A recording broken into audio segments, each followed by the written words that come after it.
Hello, this is Joe from Nerd in Korea. We are doing my favorite budget theme commanders. So this is a little bit of changing it up a bit from my previous ones. Usually I look at the budget theme commanders listed on EDHrec and go over the top 5 budget ones. Here I'm going through my old list and I'm picking my number 1 out of those 5 that were recommended by EDHrec. We're going to go over the suggestions for the 99 in that deck again, and yeah. I've updated all the prices and the number of decks, so yeah, all of the information is current. Please hit like and subscribe, it makes a huge difference, and if you don't hit like and subscribe, well, they're gonna cancel your favorite TV show. Yeah, they told me.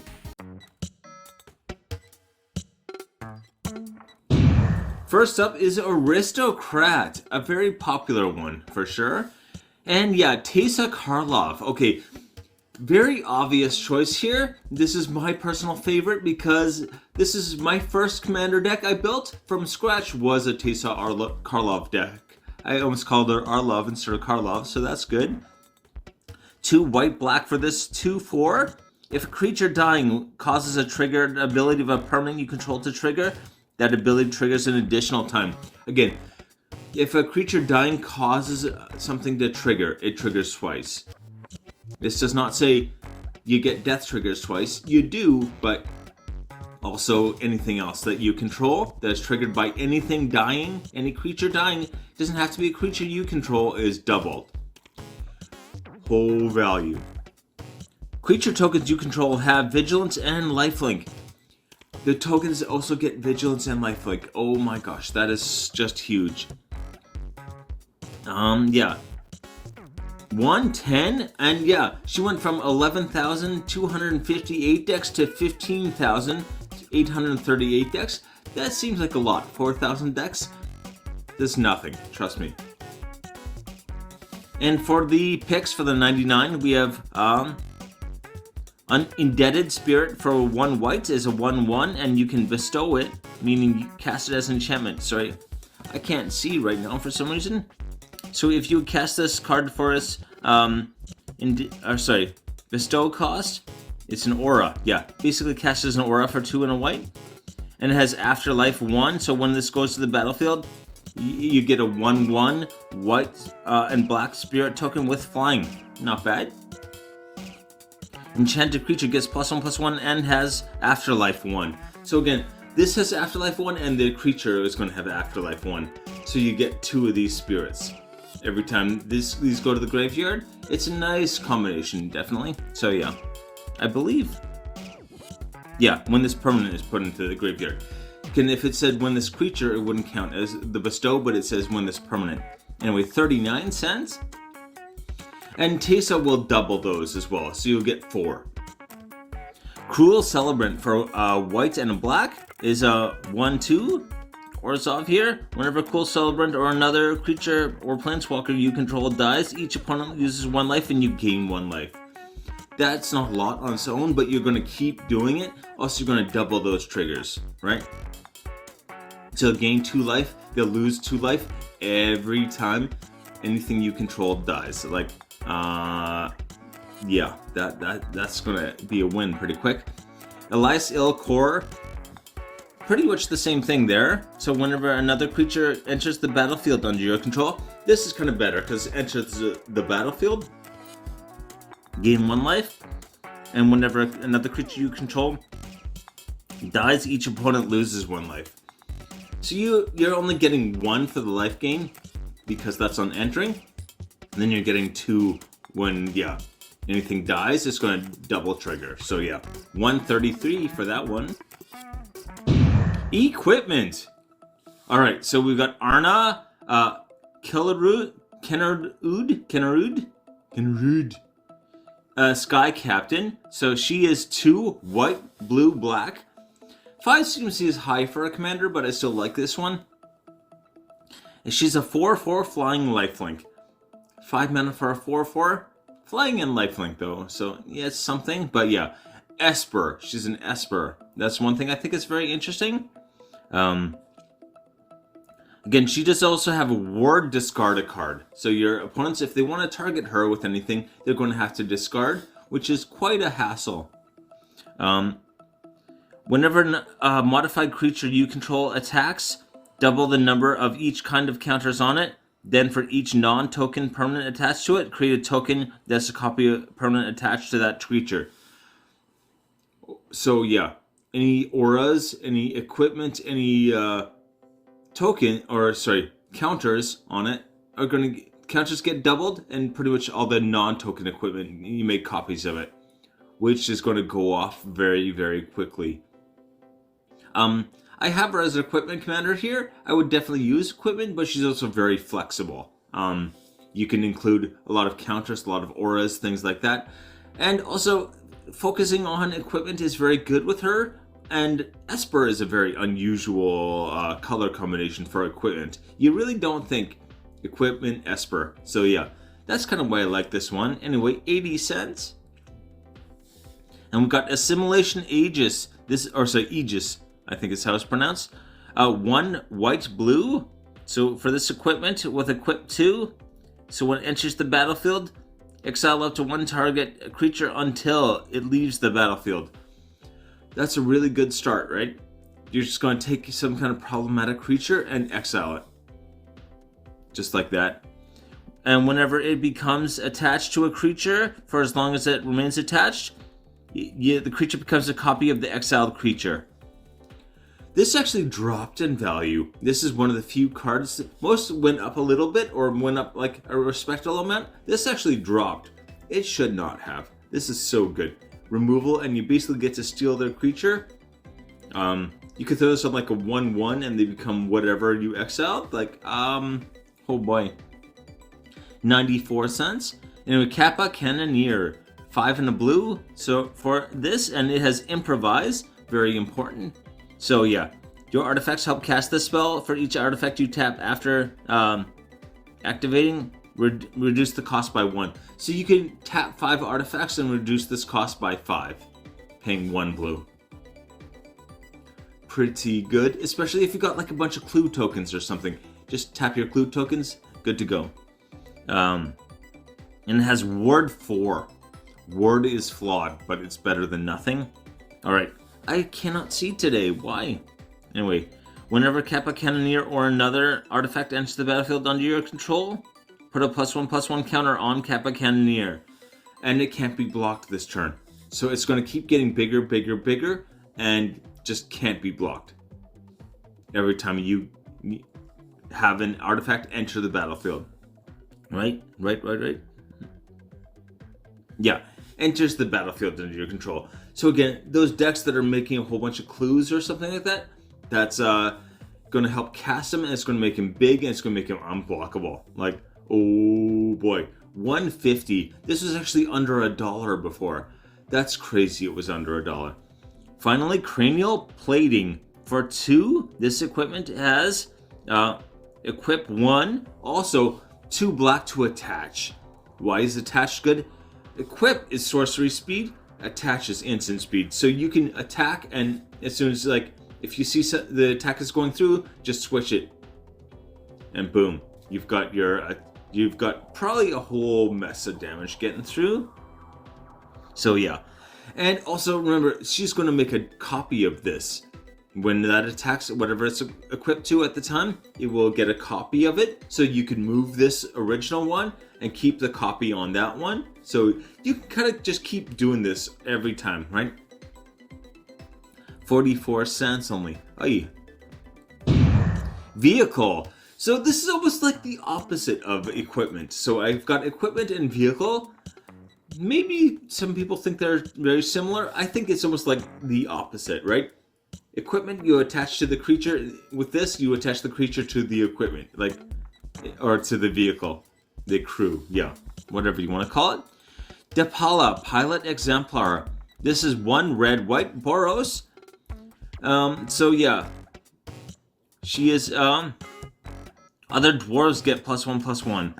Each vehicle you control gets +1/+1 for as long as it's a creature. So yeah, nice little anthem effect to start you off there.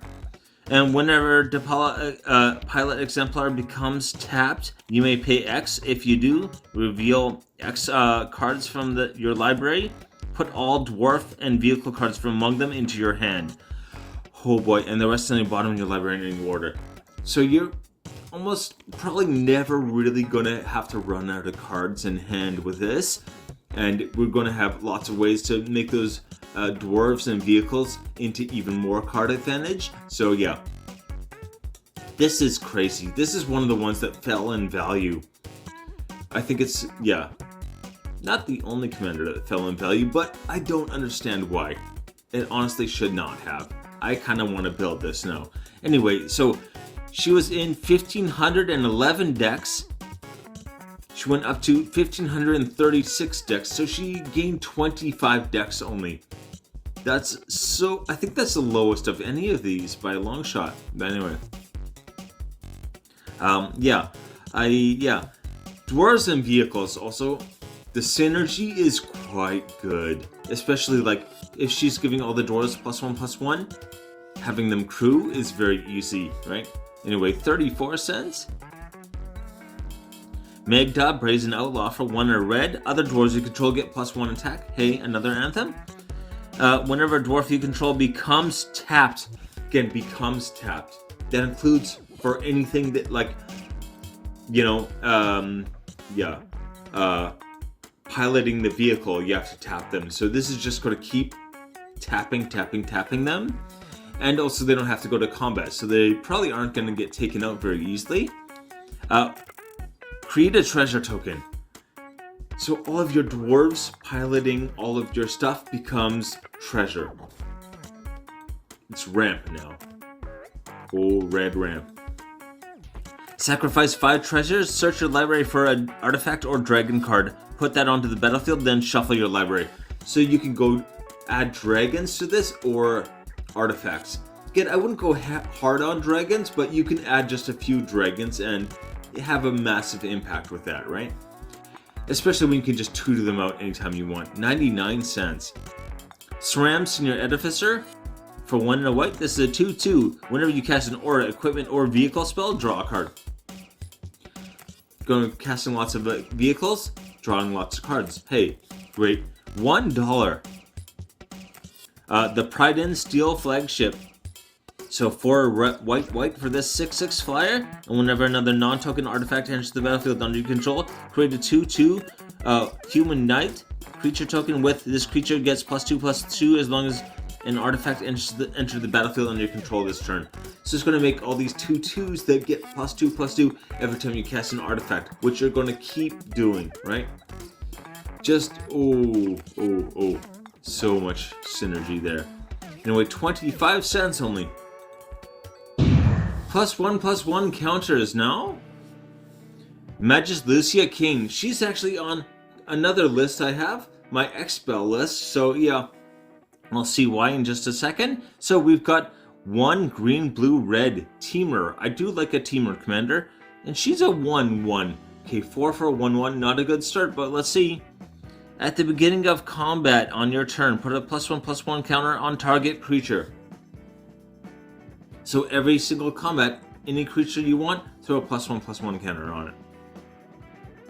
That can open up all kinds of doors for like proliferate, for like just getting those anthem bonuses from things. Like I just covered a bunch of Outlast commanders, or not commanders, sorry, Outlast and Ravenous cards. She's perfect with both of those. I'll try to remember to put that in the description. But anyway, not in the description. In a link over there on the other thing. My brain is fried. Anyway.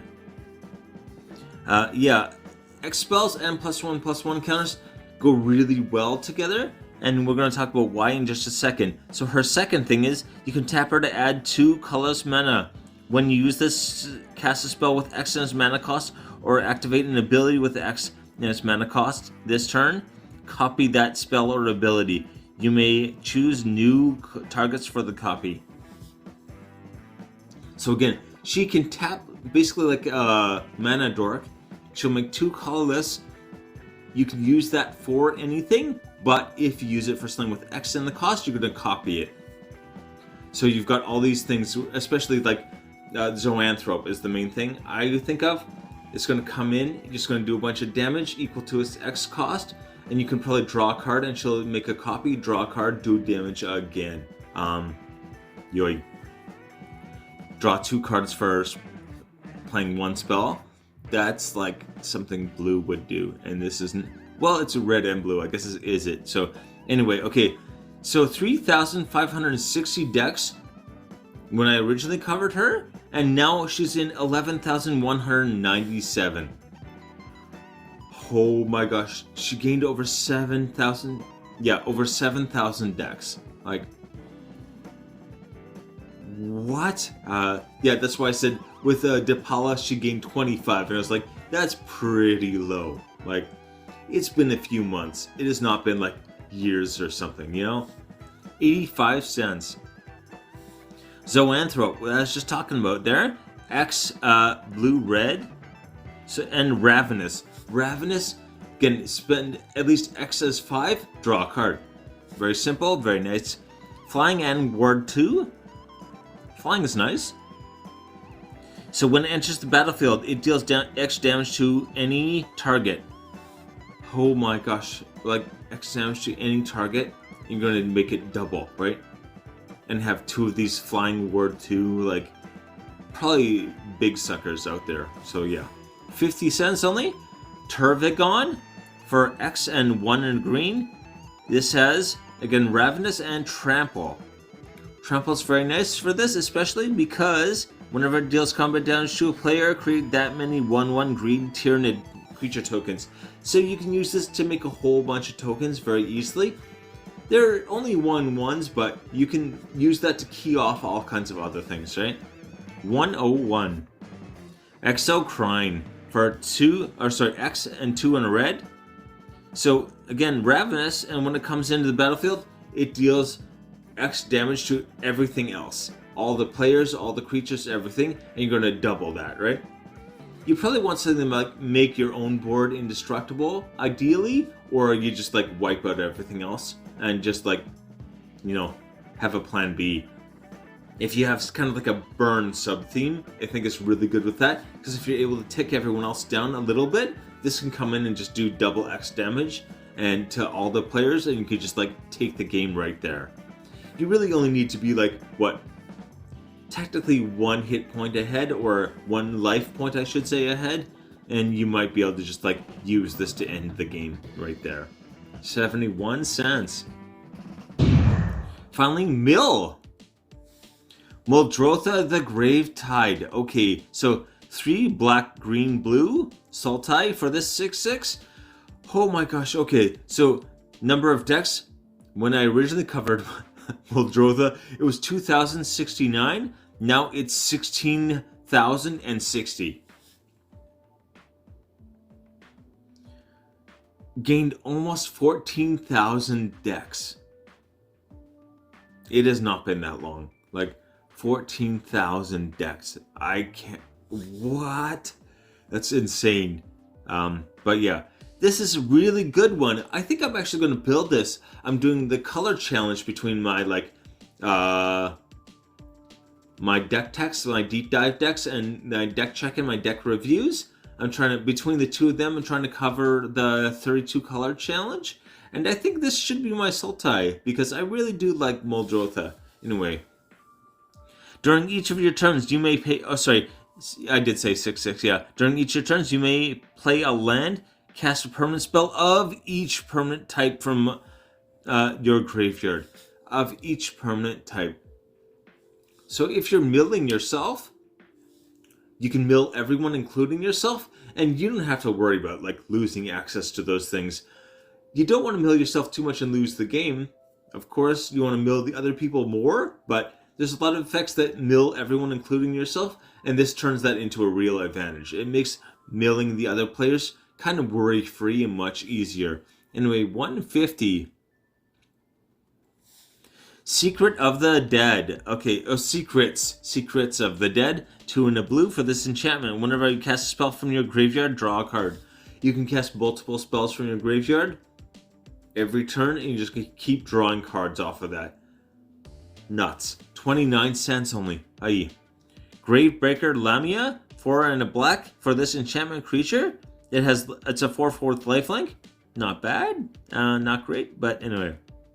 Spells you cast from your graveyard cost 1 less to cast.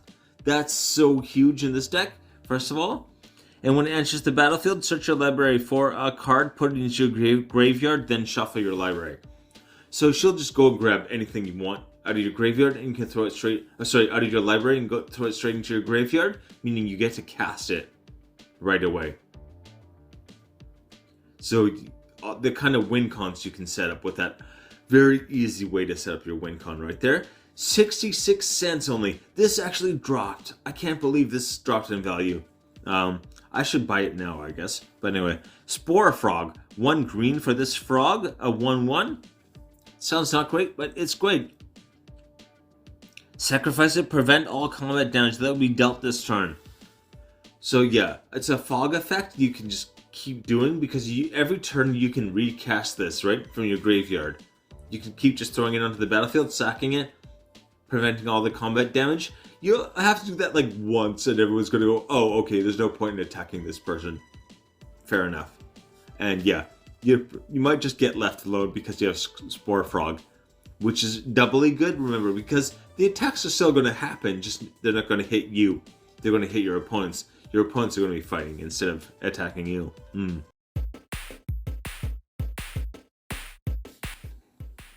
The list. Alright, so we've got Teysa Karlov, 110. Arna Kennerud? I still don't know. Sky Captain, 80 cents. Depala Pilot Exemplar is 34 cents only. Crazy. Magus Lucia Kane, 85 cents. Muldrotha the Gravetide, 150. This actually went up a bit. This used to be an expensive card, and now it's, anyway, dropped significantly. Still lower. It's up from where it was, still lower. Anyway, take it easy.